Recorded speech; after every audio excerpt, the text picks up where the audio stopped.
রাশিয়ার প্রেসিডেন্ট তার দেশের সংবিধান নিয়ে গেলেন, জার্মানির প্রেসিডেন্ট তার দেশের সংবিধান নিয়ে গেলেন, ভারতের প্রেসিডেন্ট তার দেশের সংবিধান নিয়ে গেলেন, সৌদি আরবের প্রেসিডেন্ট তিনিও তার দেশের সংবিধান নিয়ে গেলেন। এক এক করে যখন রাষ্ট্রপ্রধানদের ডাকা হচ্ছে যে আপনারা কোন মূলনীতিতে রাষ্ট্র চালান, জাতিসংঘের সামনে সেই মূল রাষ্ট্রনীতিটা আমাদের সামনে আপনারা পাঠ করে শোনান। এক এক দেশের মানুষ তাদের হাতে লেখা সংবিধান পাঠ করে করে শোনাতে লাগলো। যখন সৌদির বাদশা ফয়সাল বিন আব্দুল আজিজ রহমতুল্লাহ আলাইহি তার নাম যখন ডাকা হলো, তিনি সাদা রুমালে পেঁচিয়ে একখানা কোরআনুল কারীম নিয়ে সেই জাতিসংঘের অধিবেশনে হাজির হয়েছে।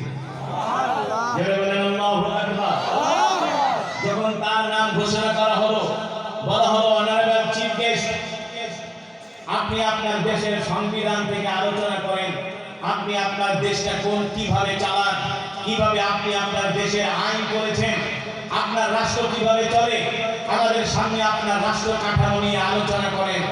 সৌদির বাদশা ফয়সাল বিন আব্দুল আজিজ রহমতুল্লাহ আলাইহি তিনি প্রথমেই সূরাতুল ফাতিহা পাঠ করলেন। সূরাতুল ফাতিহা পাঠ করে তিনি সূরাতুল বাকারা থেকে পাঠ করা শুরু করলেন। সৌদির বাদশার এই তেলাওয়াত শুনে সেই দিন জাতিসংঘের যিনি মহাসচিব ছিলেন তিনি বললেন, আমি তো আপনার দেশের সংবিধান নিয়ে আলোচনা করতে বলেছি, আপনার ধর্মগ্রন্থ তো আমি পাঠ করতে বলি নাই। সৌদির বাদশা ফয়সাল বিন আব্দুল আজিজ সেই দিন সারা পৃথিবীর রাষ্ট্রপ্রধানদের সামনে ঘোষণা করলেন, শোনো, তোমরা শুনে রাখো, তোমরা যে সংবিধান দিয়ে রাষ্ট্র পরিচালনা করো, এই সংবিধান হলো মানব রচিত সংবিধান, আর আমি যে সংবিধান তোমাদের সামনে পাঠ করতেছি এই সংবিধান হলো মুসলমানের সংবিধান। এই সংবিধান পৃথিবীর কোন রাষ্ট্র নেতারা প্রণয়ন করে নাই, এই সংবিধান পৃথিবীর কোন রাষ্ট্র নেতারা লিখে নাই, এই সংবিধান হচ্ছে মানুষের মালিক আল্লাহ তাআলা আমাদেরকে সংবিধান দিয়েছেন, গোটা 20 পারা কোরআন, আর এই কোরআন হলো মুসলমানের সংবিধান।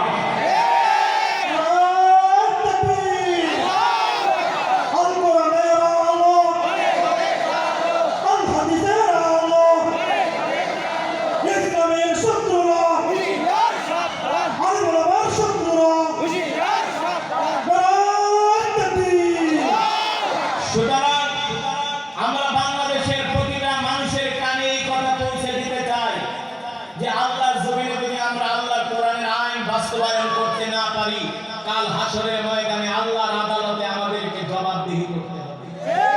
ঠিক কিনা বলেন? যারা আওয়ামী লীগ করো শুনে রাখো, যারা বিএনপি করো শুনে রাখো, যারা জাতীয় পার্টি করো শুনে রাখো, যারা এক এক দল করো তারাও শুনে রাখো, এই রাষ্ট্রের মানুষ তাদের কাছে নিরাপদ যারা কোরআন দিয়ে রাষ্ট্র পরিচালনা করবে। কোরআন ছাড়া যারা রাষ্ট্র পরিচালনা করবে তাদের কাছে এই দেশ নিরাপদ নয়, এই সার্বভৌমত্ব নিরাপদ নয়, এদেশের জনগণ নিরাপদ নয়। ঠিক কিনা বলেন? একদল খাবে আর একদল খাওয়ার জন্য বসে থাকবে, এভাবেই এই স্বাধীন দেশের 12টা বেজে যাবে। ওরা হবে পাটাপোতা আর আমরা হব হলুদ মরিচ। ঠিক কিনা বলেন? পাটাপোতার ঘর্ষণে হলুদ মরিচের দফা ঠান্ডা। আজকে আমরা বাংলাদেশের ইতিহাসের দিকে তাকালে সেটাই দেখতে পাই। স্বাধীনতার 50 বছরে আমরা অনেক দল ক্ষমতায় দেখেছি, যারাই আসে তারাই খায়,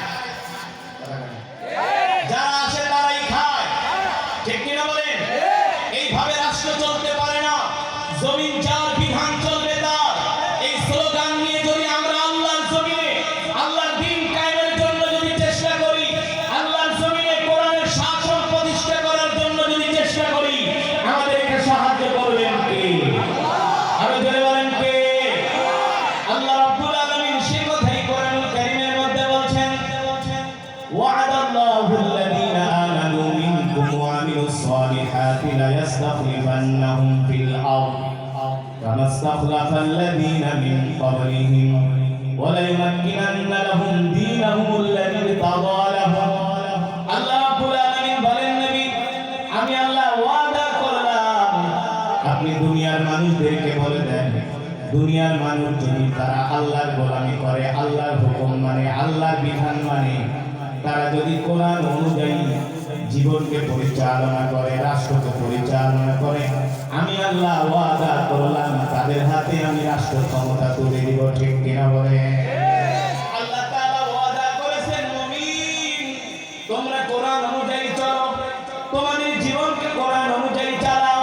যদি তোমরা কোরআন অনুযায়ী চলতে পারো, তোমাদের জীবনকে যদি কোরআন অনুযায়ী চালাও, আমি আল্লাহ শুধু রাষ্ট্র ক্ষমতাই তোমাদের হাতে তুলে দিব না, রাজত্বই তোমাদের হাতে তুলে দিব না, আমি আল্লাহ জমিন থেকে আসমান থেকে তোমাদের জন্য বরকত বের করে দিব। ঠিক কিনা বলে? আল্লাহ তাআলা বলেছেন, জমিন থেকে আসমান থেকে তোমাদের জন্য আমি বরকত বের করে দিব। যদি এই দেশে কোরআনের রাজ কায়েম হয়ে যায়, আল্লাহ তাআলা আসমান থেকে বরকত দিবেন, মাটির নিচ থেকে বরকত দিবেন। যেমন করে আফগানিস্তানে আগে একটা গাছে যেখানে ডালিম হতো 5 কেজি, সেখানে এখন ডালিম হয় 20 কেজি। আফগানের মানুষরা বলেছে, কোরআনের শাসন কায়েম করার কারণে আল্লাহ বরকত ঢেলে দিয়েছেন। এই কারণে মুসলমান আমরাও যার যার জায়গা থেকে আল্লাহর জমিনে আল্লাহর দ্বীন, আল্লাহর কোরআনকে প্রতিষ্ঠিত করার জন্য, আল্লাহর কোরআনের আইন বাস্তবায়ন করার জন্য আমরা যার যার জায়গা থেকে চেষ্টা করব তো ইনশাআল্লাহ, চেষ্টা করব তো ইনশাআল্লাহ। 2024 সালের 5ই আগস্টে এই দেশের নতুন স্বাধীনতার জন্য 1000 যুবক জীবন দিয়েছে। আল্লাহর জমিনে দ্বীন কায়েমের জন্য 1000 নয়, 1 লাখ নয়, 2 লক্ষ নয়, যদি 10 লক্ষ যুবকের জীবন দিতে হয়, আল্লাহর জমিনে দ্বীন কায়েমের জন্য আমরা রাজি আছি। ঠিক কিনা বলো?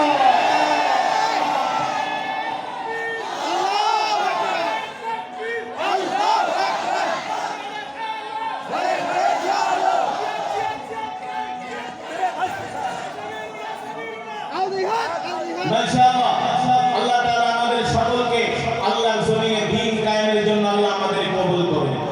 হযরত সাহাবায়ে কেরামের মতো আল্লাহ তাআলা আমাদের জান মালকে কবুল করুন। আমরা আল্লাহ তাআলার কাছে দোয়া করি, আল্লাহুম্মা রযুকনি শাহাদাতান ফি সাবিলিক ওয়াজআল মাউতি ফি বালাদি রাসূলিক। আল্লাহ তাআলা হয় শাহাদাতের মৃত্যু আমাদের নসিব করুন জিহাদের ময়দানে, অথবা মদিনার মাটিতে আল্লাহ আমাদের মৃত্যু নসিব করুন বলে আমিন। এই আশায় প্রত্যাশা ব্যক্ত করে আমি আমার আলোচনা এখানে শেষ করছি।